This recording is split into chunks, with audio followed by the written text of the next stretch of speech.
Hey guys, here's my Vizio TV.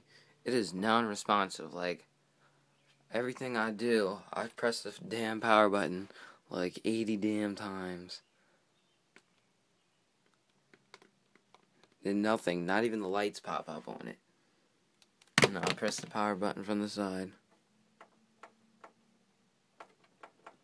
Nothing. Now, it was working, but when I went to plug a USB